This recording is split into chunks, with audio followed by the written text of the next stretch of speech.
I've lived with a stutter since I was a kid. It's usually manageable, but it flares up in stressful situations. Nothing used to stress me out more than spending the holidays with my wife's family. My wife, Lisa, loved Christmas. Her family made a big production out of it every year. She'd drag me along to her parents' place, a big suburban dream home with a wide porch, inflatable snowmen on the lawn, lights glittering from the roof. It almost seemed wholesome from the outside, except last Christmas changed everything. We arrived on Christmas Eve. Inside, her dad, Kobe, lurked by the TV in the living room, half watching a football game as we all settled in around the dinner table. Lisa's mom, Donna, laid out ham, mashed potatoes, string beans, classic holiday spread. Lisa's sister, Malene, and her husband, Sean, made small talk about the weather. Meanwhile, I could sense Lisa was in a strange mood. She'd been on her phone constantly on the drive over, texting someone and smiling in a sly, secret way. At dinner, Donna asked about our plans for the new year. I was trying to reply, explaining that we were sav. I tried to say saving. Kobe frowned, eyes on me. I felt the old dread. My words started catching in my throat. We're saving, money for a trip to... Without warning, Lisa cut in with an exaggerated imitation of my stutter. She contorted her face and voice, going, We're going to see Colorado. She even jerked her shoulders like it was part of my stutter. It was so over the top that the entire table froze, and then her father burst into raucous laughter. I all but choked on my embarrassment. My cheeks burned. I gave a forced laugh, hoping we could move on. But Lisa wasn't done. She sneered at me across the table, her eyes almost gleeful. Look at him struggling like a broken machine, she said. Maybe if we turn him off and on again, he'll learn to speak like a normal person. Kobe reached over and literally high-fived her. I caught Malene lowering her gaze to her plate, her face pale. Donna shifted uncomfortably, but said nothing. I had no backup here. So I swallowed my humiliation, pushed my chair back, mumbled an excuse. I'll go clear the plates. That's when I heard them from the kitchen, still mocking me. Lisa's voice was the loudest. He can't even defend himself, she commented. Kobe snorted. I know, right?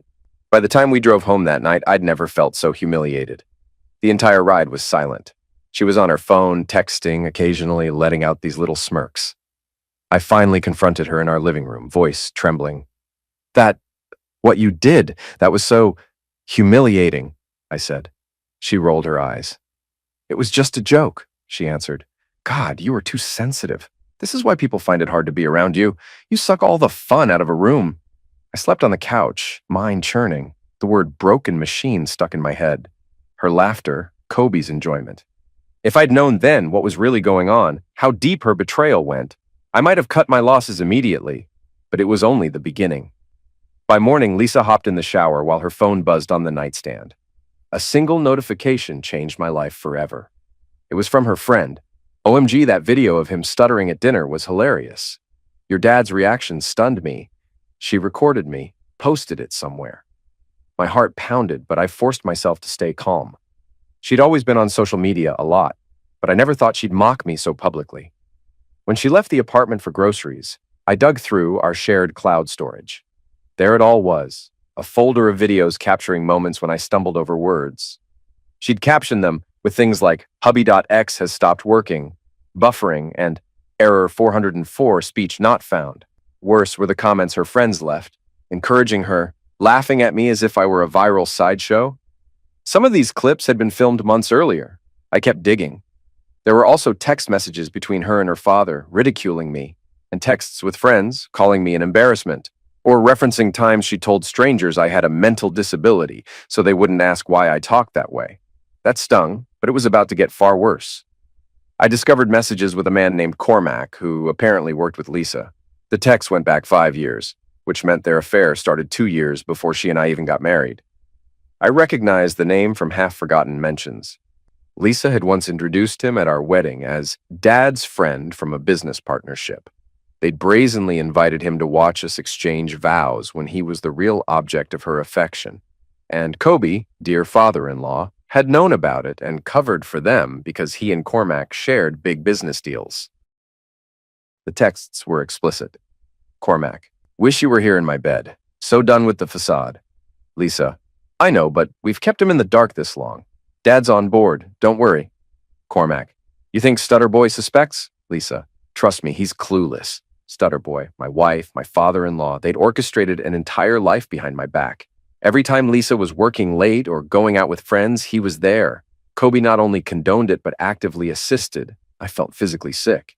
My stutter, their joke, was apparently the least of my problems. I confronted Lisa. I showed her the screenshots of the stutter videos. She shrugged like it was no big deal. "You're snooping? That's an invasion of my privacy," she said coldly. She didn't even apologize for the content itself. I asked about Cormac. "Is it true? You've been with him for 5 years?" My voice trembled, but the anger steadied me enough to keep from stuttering much. She paused, just a split-second flicker of shock on her face. Then she scoffed. "You're being overdramatic. He's just a friend. A friend you text about sneaking away to hotels with," I said. Lisa's expression hardened. "You know what? Maybe if you were man enough, I wouldn't have to get attention elsewhere." My teeth clenched. "Is that what your father thinks too? Because from what I've read, he's known this entire time." She bristled. "My father stands by me. That's what a real family does. Maybe you should think about how you haven't measured up. Your stuttering, your timidness. You're an embarrassment, Warren. Don't act surprised that people notice." I said nothing more. I quietly grabbed my jacket and left the apartment. In my car, I sat behind the wheel for a good 5 minutes, hands shaking. This betrayal was so vast it felt unreal. Anger hummed in my veins. A voice in my head said, "She's not just cruel, so is her father. They deserve consequences." My lawyer and I began the steps for divorce, but as I sifted through finances, I started noticing little overlaps. Lisa funneling joint money into her personal account for fancy items, forging receipts at work to claim personal dinners as client meetings. She was a newly promoted account manager at the same company I worked for, though we were in different buildings. I was in IT, so I had enough knowledge to see that these expenses were suspicious. I also kept collecting personal evidence, phone backups, copies of her texts, and especially recordings. I bought a handful of cheap voice-activated recorders and planted them around the apartment. I slipped one under the couch, taped another inside the lampshade. Quietly, methodically, I waited. Within days, I had her father, Kobe, on audio, discussing the affair with Lisa.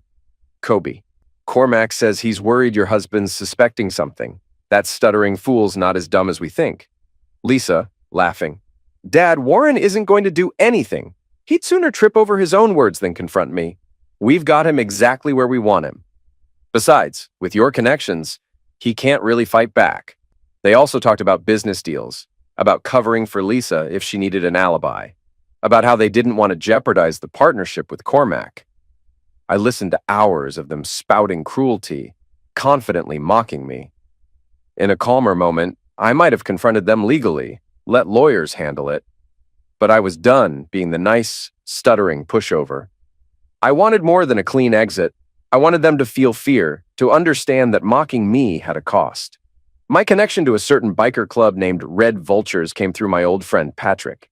He once mentioned they did odd jobs, intimidation included, for the right price. I reached out, though I was trembling the entire time. This wasn't me, or at least the old me. But now, vengeance overshadowed any moral qualms. I discovered that Kobe and Cormac planned a day trip to a fishing lake about 2 hours from our city. Lisa called her father one afternoon. "Lisa, Dad, Cormac wants to finalize that deal. Says it'll be nice to combine business with fishing on Saturday. You two have fun. Kobe, we'll both be out there around dawn. No wives, no prying eyes. I'll bring the whiskey." I recognized an opportunity. That day, they'd be completely isolated. No witnesses, except a few scattered fishermen. Perfect for sabotage. I contacted Patrick, who introduced me to a man named Diesel. Diesel was tall, broad, covered in tattoos of snarling animals perched on a gleaming black Harley. He listened to my request. Rough them up, scare them, smash some property, but no permanent damage. Diesel grimaced, named a price steep enough to make me hesitate, then said, "We can do it. We have a couple guys who will come. You sure you want to cross this line?" I thought of Lisa mocking my stutter, of Kobe's laughter, of their 5-year affair behind my back. "Yes," I said, "I'm sure." As the plan took shape, I couldn't stop revisiting that Christmas dinner in my mind. The ornaments glinting on the tree, my stutter, her father's high five, Lisa's sneer. The humiliation still felt raw. My stutter had worsened since then, a constant reminder of how powerless I felt that night. But setting this operation in motion gave me a vicious sense of control I'd never felt before. I wasn't proud of it. Part of me felt sick.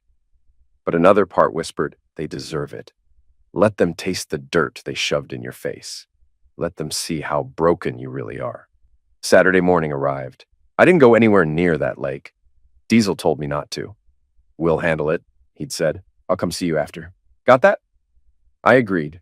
I just sat in my new, half-furnished apartment, heart hammering, waiting for the phone to ring. It was nearly noon when Diesel finally called. Job's done. We're on our way back. I'll give you a full update in person. Then he hung up, leaving me in an anxious sweat.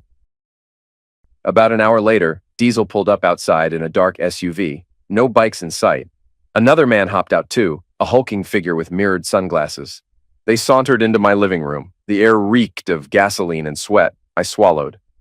So? I asked, my stomach twisting. Diesel exchanged a glance with his partner, then rolled his neck as though stiff from exertion. It was a clean job. Here's what happened from the top. He began recounting it in a steady, matter-of-fact tone. We tailed Kobe's SUV and that fancy BMW your wife's boyfriend was driving. Stayed a few cars behind until they turned off onto the lakeside road. They parked near the water. No one else around for at least 100 yards. We waited until they set up their fishing rods. When they were nice and settled on the bank, we rode in, two of my guys on bikes, me driving the SUV with another trunk monkey in the back. We parked a few meters behind their vehicles, hopped out. They saw us then, started hollering, "Hey, what the hell do you want?" We didn't answer. My guy Rick walked right up to that black BMW, took out a hunting knife, and slashed the front tire. Shh, air just leaking out. Kobe's brows shot up about a mile. He shouted, "Stop! I'll call the cops!" Then Tony, my other buddy, tackled him right on the spot. Kobe went down, facing the muddy bank. Then we turned to Cormac. He tried to bolt, but Tony snagged his collar, yanking him backward. He landed on his back, flailing. I told them, "You messing with the wrong people. This is a warning, boys." Kobe started sputtering about money, about how they had resources. Rick just calmly took out his blade and slashed the second tire, and the third, slicing that fancy paint job too. For the SUV, we hammered out the headlights and popped the hood. Eventually, we started shoving them both. They stumbled into the shallow part of the lake, water up to their hips, flapping around like idiots. Then Rick shoved them so they tripped forward, got their faces wet in the murky water, their fishing rods, snapped them. Tackle boxes? Dumped them out, stomped everything. Tony gave Cormac a good smack across the cheek, had to make it real. Kobe tried to talk big again, so Tony slapped him too, a decent whack on the ear. They both fell face down in the mud. We pinned them there, rubbed their faces in the dirt. The older guy was shaking, swearing. We told them, "Hope you learned your lesson. Next time it'll be worse. Don't cross us again." Then we hopped back in our vehicles, left them with 4 slashed tires, destroyed rods, and soaked suits. As we drove off, they were flailing around, trying to gather what was left of their gear. They were humiliated exactly like you wanted. End of story, Diesel finished, hooking his thumbs in his belt. My heart jackhammered with conflicting emotions, satisfaction, guilt, relief. "Good," I managed to say. "Thank you." He gave me a thin smile. "Our price is the rest of what we agreed." I dragged out an envelope from a locked desk drawer and handed it over, all cash. He counted it silently, nodded, and then he and his partner left. I went to the sink, poured myself a glass of water. My hands shook. I downed the water in a single gulp. I thought about Kobe and Cormac, muddy and terrified, and I felt a dark satisfaction coil in my chest. They had ridiculed me for years. Now they knew what it felt like to be cornered, powerless, but a voice in my head whispered, "You've crossed a line." I didn't hear from Lisa that night. I figured she'd hear about the attack from her father soon enough. The next morning, though, I caught a piece of their conversation on a voice recorder back at the old apartment. I was still technically living there, just moving out slowly. In the living room, Lisa's phone rang. Lisa. "Dad, oh my God, are you all right?" Kobe, voice trembling. "Some maniacs attacked us by the lake. We think it's business-related. They said we messed with the wrong people." I have no idea who those psychos are." Lisa. "Why would anyone target you and Cormac like that?" Kobe. "I don't know, but they destroyed our cars. We barely got a tow truck out there. And they sprayed mud in our faces, ridiculed us. This is humiliating. I was going to report it, but Cormac says we should lay low. If the business partnership with those guys is compromised..." Lisa. "Dad, oh my God. We need to figure out who's behind this. She never once considered I might be the culprit, at least not in that snippet of conversation. That fact alone gave me a smug satisfaction. The stuttering pushover wasn't even on their radar, but it wouldn't stay that way for long. Days passed. The tension in the house was thicker than stale coffee. Lisa paced on phone calls, furiously whispering about legal action, about needing security, about how Cormac is so angry and Dad's losing it. Meanwhile, I continued my plan to leave. My lawyer was finalizing the divorce documents. I was transferring funds into a separate account. Lisa barely noticed, preoccupied with the fiasco from the lake attack. Then, one evening, as I was packing a suitcase in secret, I overheard another phone call of hers. Only this time, through the recorder under the couch. Lisa, all I'm saying is someone targeted you and Dad specifically. I need to make sure they don't come after me next. Of course Warren doesn't have a clue. He's barely around these days. A pause. Yes, but you need to figure out who the hell they are. Dad can't lose face in front of business partners. We have to keep the story under wraps. I remember biting my lip to keep from chuckling. If only she knew. The husband she mocked had orchestrated the whole damn ambush.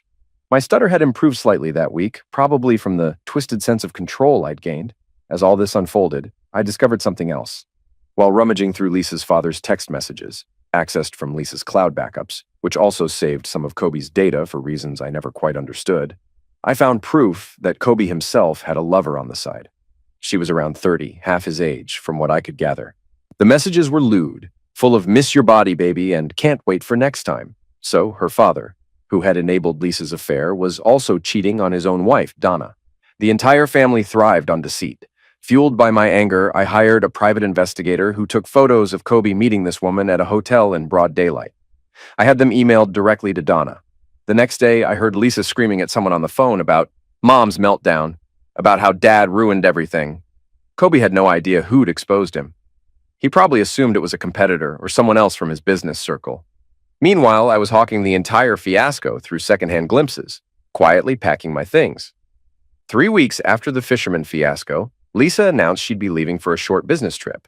She sounded stressed, borderline frantic, but she insisted she had to go. I recognized it was my perfect chance to move. I'd already signed the lease on a one-bedroom near my workplace, had a truck rented for a single day. The moment GPS showed she was halfway to her destination, I executed my final plan. 3 friends helped me load up my desk, bed frame, personal boxes. I left anything we'd bought together, the couch, the dining table, the TV. I took the cat, Pixel, who was originally mine anyway. I wrote a calm, emotionless note. Lisa, I have moved out and am filing for divorce. My lawyer's info is attached. I've taken 50% of our joint savings, my legal share, everything else remains. Don't contact me except through my lawyer, Warren. Then I locked up, walked out, and never looked back. I also had a separate letter drafted to the landlord, explaining that I would not be renewing the lease. I copied Lisa on email so she'd know. I slept in my new apartment that night, everything echoey and half-furnished, but it felt more like home than anywhere I'd been in years. I noticed that crawling tension in my throat had lessened. My speech felt freer. I realized how much stress had come from living under Lisa's scorn every day. Lisa discovered my absence Sunday evening. She bombarded my phone with texts and voicemails. 7:43 p.m. Where are you? Where's all your stuff? 7:47 p.m. Are you serious right now? You just leave while I'm gone? Real mature. 8:02 p.m. You took money from our account. My dad says that's illegal. 8:16 p.m. Answer your phone, Warren. This isn't funny. I didn't respond. Her sister Malene texted me too. Lisa's losing it. Can you please talk to her? I told Malene that I was done and to respect my decision. Meanwhile, back at her office, news broke that accounting flagged Lisa's suspicious expense reports. She was suspended pending investigation. Then, the same day she arrived home to find me gone, she got served with divorce papers at work. The meltdown was thorough and unstoppable. Suddenly, I was the villain in her eyes.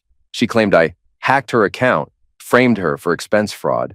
Her father threatened to sue me, but apparently his own lawyer said they had no case. I quietly went about furnishing my new place, ignoring her attempts at contact.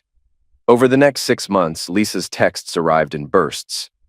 You humiliated me at work. This is about Christmas, isn't it? It was one joke. Get over it. My dad says what you did with the money is financial abuse. Please just talk to me that we can fix this. I'm sorry about the stutter thing, okay? Is that what you want to hear? I never replied. My lawyer told me not to. I had all the evidence, videos, texts with her father ridiculing me. The divorce was moving forward at a slow but steady pace. I heard rumors she lost her job for good, something about forging too many receipts to claim as business dinners. Her father, reeling from the lake ambush and his personal scandal, had bigger worries. Word was that Lisa moved back in with her parents after losing her job. Cormac apparently distanced himself. The mighty trifecta that had so confidently mocked me at Christmas was unraveling under the weight of their own lies, and a bit of well-placed sabotage. 6 months after I left, I was at home, sinking into the couch on a Saturday evening.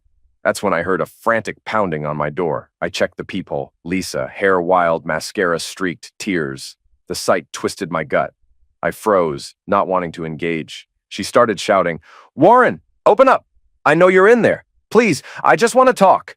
I nearly let her scream herself hoarse. Part of me was afraid. Part of me wanted to watch her suffer from behind the locked door. But the banging continued, and my phone pinged. It was Malene. "Lisa's there. Please hear her out. She's having a breakdown. She found out her new boyfriend was cheating on her. She's in a bad place. I'm on my way." I sighed. Finally, I cracked the door open with the chain still on, a few inches of view. Lisa's eyes were bloodshot, lips trembling. "Warren, please," she said in a ragged whisper. "Let me in." I said nothing, just stared. She dropped to her knees, right there on the grimy apartment hallway carpet. "Warren, I messed up so bad. I lost everything. The job, Cormac. My dad's in a total meltdown. Mom hates him now. I can't do this alone. I need you." Her pitiful state astonished me. She'd never shown me that kind of vulnerability before.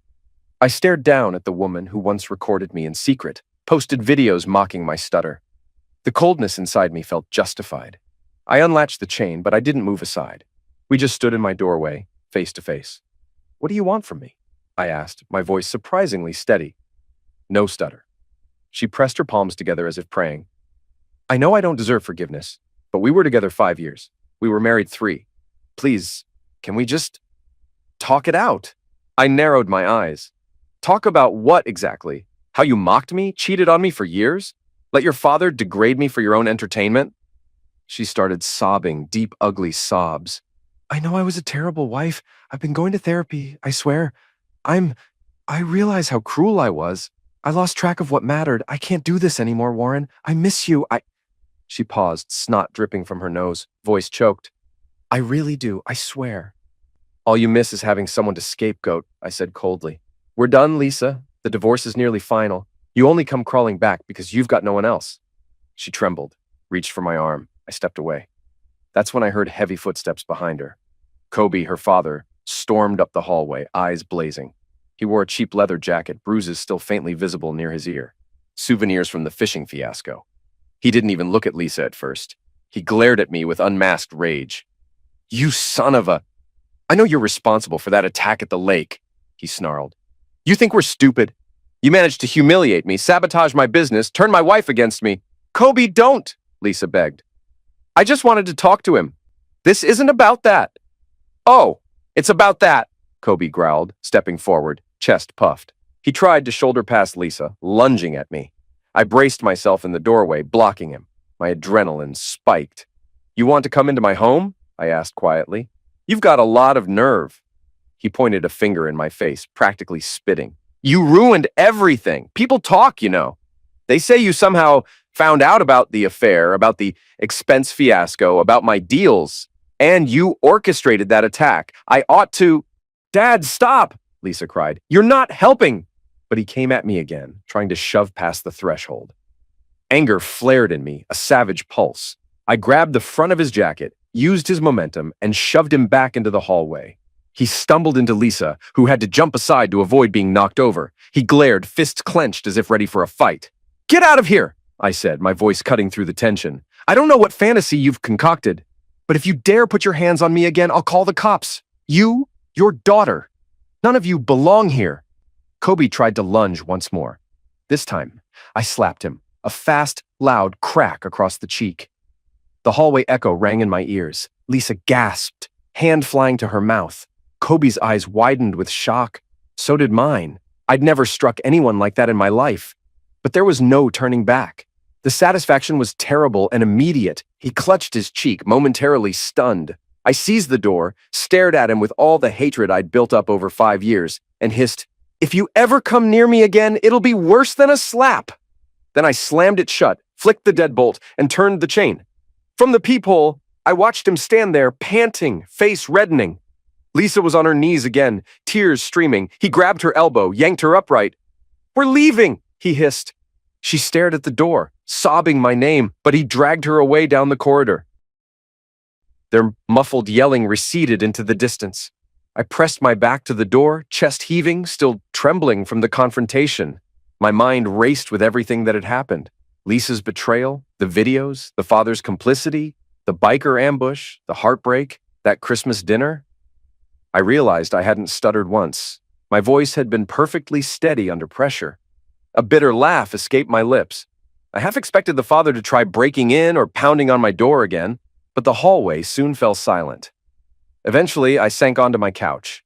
Pixel the cat meowed, hopping onto my lap. I leaned back, heart still thudding in my chest.